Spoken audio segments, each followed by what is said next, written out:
নমস্কাৰ মই পোনপ্ৰথমে আপোনালোকৰ চেনেললৈ ধন্যবাদ জনাইছোঁ। আজি ৩১ নং পৰিষদীয় সমষ্টিৰ অন্তৰ্গত বকপুৰী প্ৰাইমাৰী আমাৰ সাতগিৰি LP স্কুল প্ৰাংগণত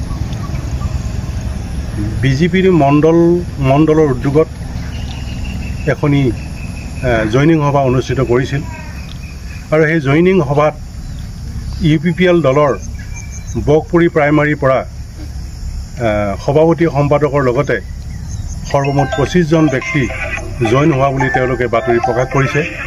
ইটো অতি দুৰ্ভাগ্যজনক কথা। আজিৰ তাৰিখত যে বকপুৰী প্ৰাইমাৰীৰ পৰা আমাৰ কোনো দলীয় কৰ্মী তাত যোগদান কৰা নাই।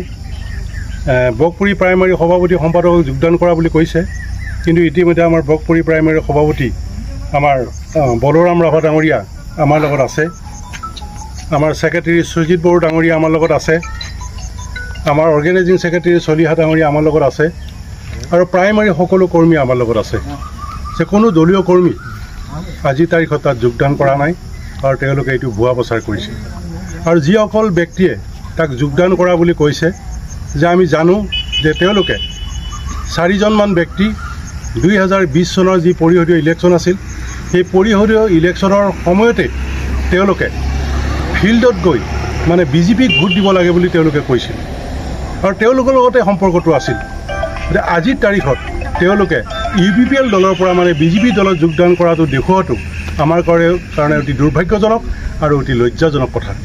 গতিকে আমি খৈৰাবাৰী ব্লকে মানে গৰিহণা দিছোঁ যে এনে লিখীয়া কাম যাতে ভৱিষ্যতে তেওঁলোকে নকৰে। গতিকে মই আজি খৈৰাবাৰী ব্লকৰ পৰা মই স্পষ্টীকৰণ মই দিব বিচাৰিছোঁ, আমাৰ UPPL দলৰ কোনো দলীয় কৰ্মী মানে বিজেপি দলত যোগদান কৰা নাই আৰু যিকেইজনে যোগদান কৰিছে বিভিন্ন দল সংগঠনৰ পৰা আহিছে, কোনোবা ভোটাৰ আহিছে আৰু যিকেইজনে UPPL দলৰ পৰা যোৱা বুলি কৈছে আচলতে তেওঁলোক 2020 চনৰ ইলেকশ্যনৰ সময়ৰ পৰাই আমাৰ লগত নাই। এই কথাটো মই স্পষ্ট কৰি দিছোঁ। ধন্যবাদ। নমস্কাৰ, মই শ্ৰী বলৰাম ৰাভা, বকপুৰী প্ৰাইমাৰীৰ প্ৰেছিডেণ্ট। মোৰ লগত উপস্থিত আছে বকপুৰী প্ৰাইমাৰীৰ অৰ্গেনাইজিং ছেক্ৰেটাৰী তপন চলিহা ডাঙৰীয়া, মোৰ লগত সুজিত বড়ো ডাঙৰীয়া আছে। আজি বকপুৰীত বিজেপিৰ এখন জইনিং সভা অনুষ্ঠিত হৈছিল। এই জইনিং সভাত অতি দুৰ্ভাগ্যজনকভাৱে তেখেতসকলে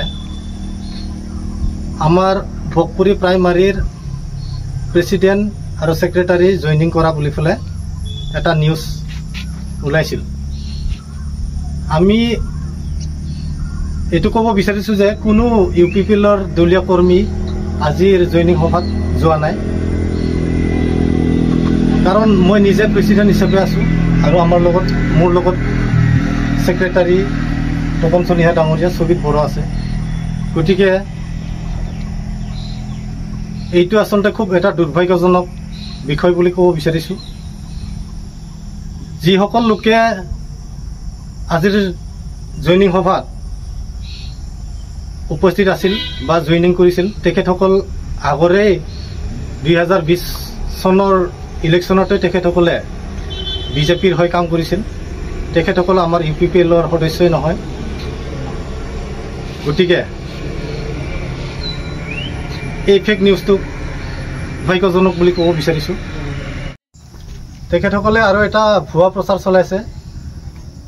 আচলতে UPPLৰ সংবিধানতে প্ৰাইমাৰী লেভেলত ইউথ চেল নাই। গতিকে আমাৰ বকপুৰী প্ৰাইমাৰীটো ইউথ চেল নাই।